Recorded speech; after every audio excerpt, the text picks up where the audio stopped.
Okay, we're now on problem number 8. Now, as we go deeper and deeper into these problems, we're going to go deeper and deeper into concepts that we're going to match here. We're going to now match up with the perimeter of a rectangle, and we understood how to get the perimeter of a rectangle by adding all of its sides. So we're asked here, or we're told first that the perimeter of a rectangle whose width is 3 is a function of its length. Okay, so let's take a look. How would we determine that? Well, I'm going to go ahead and just draw that first. I'm going to draw the box or a rectangle. Okay, and what values do we have? Well, we have 3 is the width, and its length is x. Okay, so write a formula for this function letting y represent the perimeter of a rectangle and x represent its length. Well, we know that we would write it, for instance, p, sometimes perimeter is equal to, let's see, the length. I'm going to write 2 times the length. I'm going to put 2L plus 2 times the width.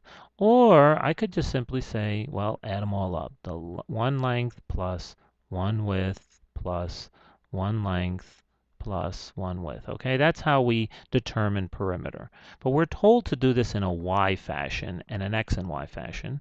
Well, we have an x there. So we're going to say that the perimeter y is equal to, now we can take either of these two. We can simply say x plus, well, let's say 2x plus 2 times the width is 2 times 3. 2x plus 6 is equal to, and we could have written that out over here if we would have done it the other way. We would have said x plus 3 plus x plus 3, right? We would have just added the x's and gotten 2x, and we would have added the 3's, and we would have gotten 6. Okay, so the formula that we were looking for is y is equal to 2x plus 6. All right, now the next question is, what kind of function is this? Well, we've learned we're dealing with linear functions because it's in the form of y is equal to ax plus b, right?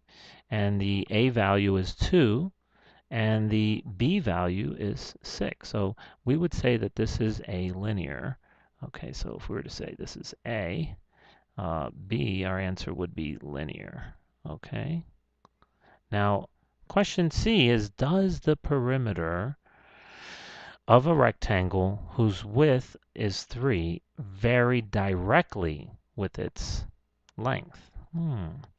Now remember, when something varies directly, it would have a form of y is equal to ax. That would be the direct variation. So, but we have a b over here, and we're adding the b. So we would say that the answer to C is no. It is not a direct variation because we've added the b. This is a linear function and not a direct variation. So that would be the answer to C.